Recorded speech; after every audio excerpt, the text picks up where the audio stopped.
Buenas tardes chicos, hoy vamos a ver el tema de energía potencial en cargas eléctricas. Entonces, ustedes recuerdan, ¿verdad? De la vez pasada que hemos visto que cuando tenemos dos partículas, una partícula que voy a llamar Q1 y una partícula que voy a llamar Q2, y sabemos la distancia entre estas partículas, entonces sabemos cuál es la fuerza entre las partículas. La fuerza eléctrica es igual a la constante de Coulomb por Q1 por Q2 entre R cuadrado. También sabemos que a veces, ¿verdad? Lo que nos interesa es conocer principalmente la magnitud de esa fuerza. Entonces, si nos interesa saber la magnitud, entonces basta con poner el valor absoluto de las cargas. Ahora vamos a calcular cuál es la energía potencial asociada a un par de partículas Q1, Q2 separadas una distancia R. La fórmula para calcular la energía potencial es la siguiente. La energía potencial electrostática, ¿verdad? Que tenemos que distinguirla obviamente de la energía potencial gravitacional o de la energía potencial elástica, vendría a ser igual entonces a la constante de Coulomb por la magnitud de la carga 1 por la magnitud de la carga 2 dividido entre la distancia. Al ver esta fórmula es importante aclarar unas cosas, ¿verdad? Primero que nada, recuerden que la energía potencial o cualquier tipo de energía, para ser más generales, son cantidades escalares, no son cantidades vectoriales. Por lo tanto, la energía potencial elástica, la energía potencial electrostática, perdón, no tiene componentes, solo tiene magnitud. Ustedes podrán pensar que esta fórmula se parece mucho a la de la fuerza eléctrica, pero hay una diferencia muy importante. Vean que para calcular la fuerza eléctrica tenemos que dividir entre R al cuadrado, ¿verdad? Aquí me quedó un poco feo el cuadrado, vamos a volverlo a dibujar entre R al cuadrado. Mientras que para calcular la energía potencial electrostática hay que dividir entre R, simplemente entre R, ¿verdad? Cuando ustedes hacen esto, ustedes luego pueden comprobar que efectivamente la energía potencial electrostática tiene unidades de Joule, ¿ok?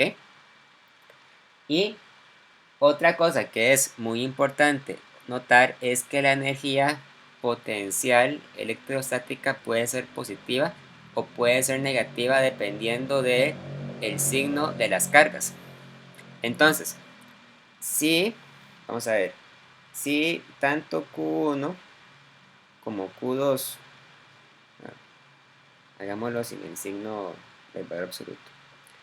Si tanto, vamos a ver, tanto Q1 como Q2 son positivos, entonces la energía potencial, que es K por Q1 por Q2 entre R, eh, tiene que ser necesariamente una cantidad positiva.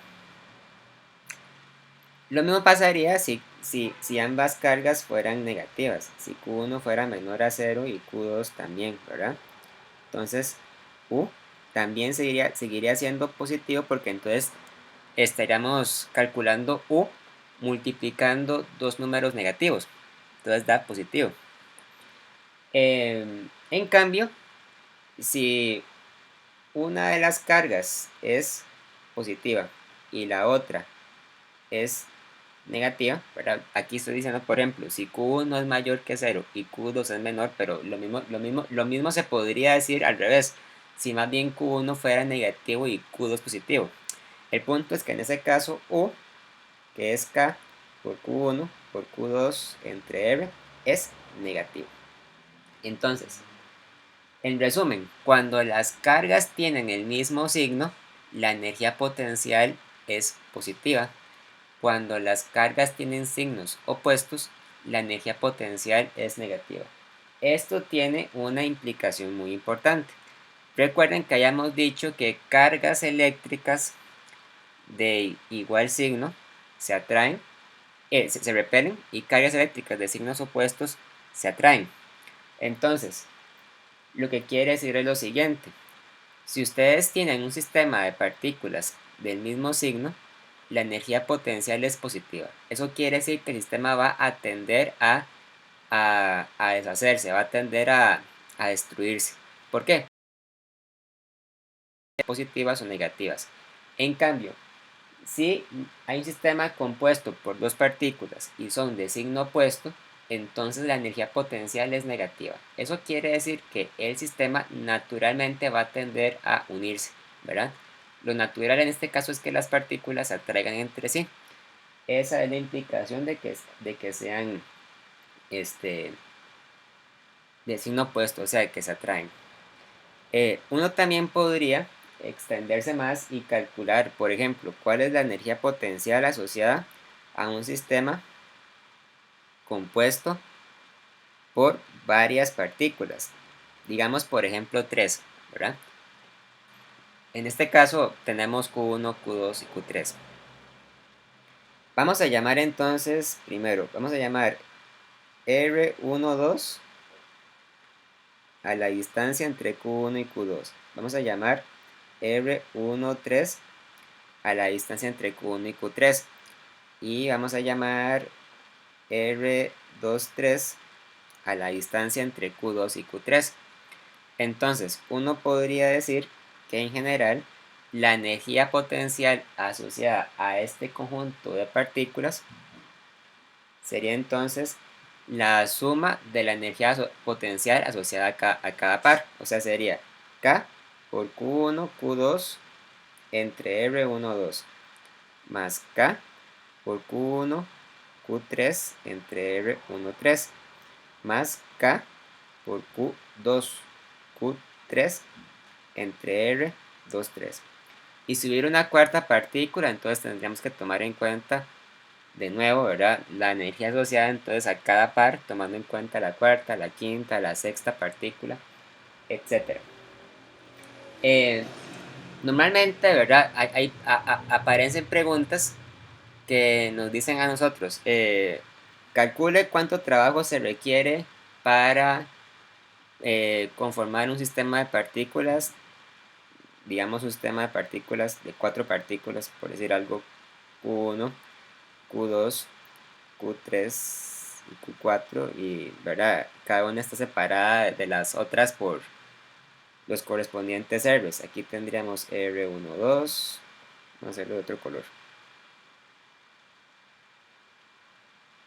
Aquí tenemos R24, aquí tenemos R34, aquí tenemos R13, aquí tenemos R14 y aquí tenemos R23. Entonces, bueno, vean que conforme va aumentando el número de partículas, también va creciendo a un ritmo todavía mayor el número de relaciones, ¿verdad? Entonces, el trabajo, recuerden que el trabajo lo representamos con la letra W. El trabajo para producir esta configuración de partículas es igual a, de hecho, a la energía potencial asociada a esta configuración de partículas. O sea, sería igual entonces acá por Q1, Q2 entre R12 más K por Q1, Q3 entre R13 más K por Q1, Q4 entre R14 más K, Q2, Q3 entre R23 más K por Q2, Q4 entre R24 más K, Q3, Q4 entre R34. Vean que hay que tener mucho cuidado de no repetir el término asociado a cada par, ¿verdad? Por ejemplo, si tenemos un término que sea Q1, Q2, entonces después no hay que poner otro término que sea Q2, Q1, ¿verdad? Ok. Y por último vamos a ver un tema que se llama el potencial eléctrico. Vean que esto se escribe así, potencial eléctrico, que no es lo mismo que la potencia eléctrica, ¿verdad? Porque potencial se escribe con L. El potencial eléctrico en física se suele definir de esta forma. Es la energía potencial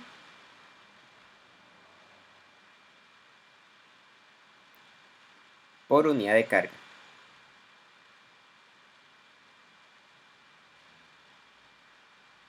Y de hecho la relación que existe entre el potencial eléctrico y la energía potencial se parece mucho a la relación que existe entre el campo eléctrico y la fuerza eléctrica. ¿A qué voy? Imagínense que ustedes tienen una partícula Q mayúscula muy grande, ¿verdad? Y hay una partícula Q minúscula pequeñita. Y están separados por una distancia R. Entonces nosotros sabemos que la energía potencial asociada a esta configuración es igual a K eh, por Q mayúscula por Q minúscula entre R, ¿verdad?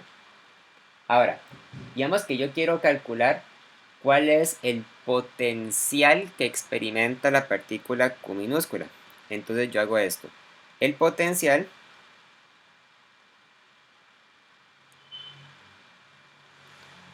que experimenta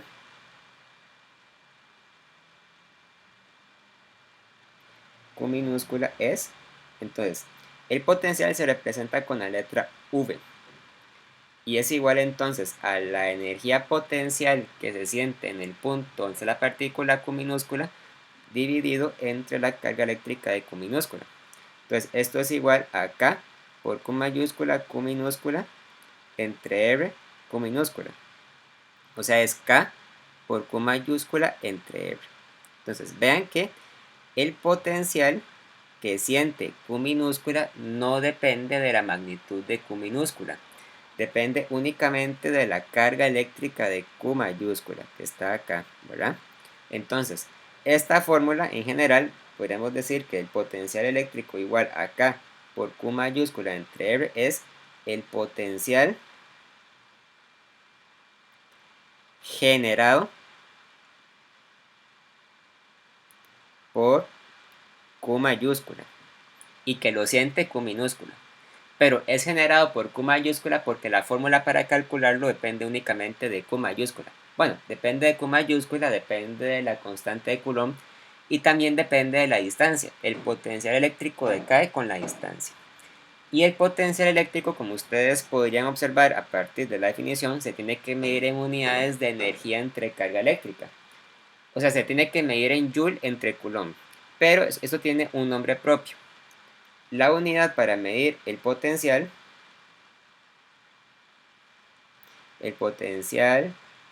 se mide en Joule entre Coulomb, pero esto es igual a volt. ¿Ok? Se llama así, volt. Un volt es igual a un Joule entre Coulomb. Ojo, se llama volt porque es una unidad que se deriva del nombre propio de una persona. En algunos libros de texto lo traducen como voltio, pero eso está incorrecto. Lo correcto es llamarlo volt. ¿Ok? Esta es una unidad de medida nueva que vamos a conocer que se utiliza para medir potenciales eléctricos. Muy bien, chicos, entonces vamos a dejarlo por el momento hasta acá. Muchas gracias.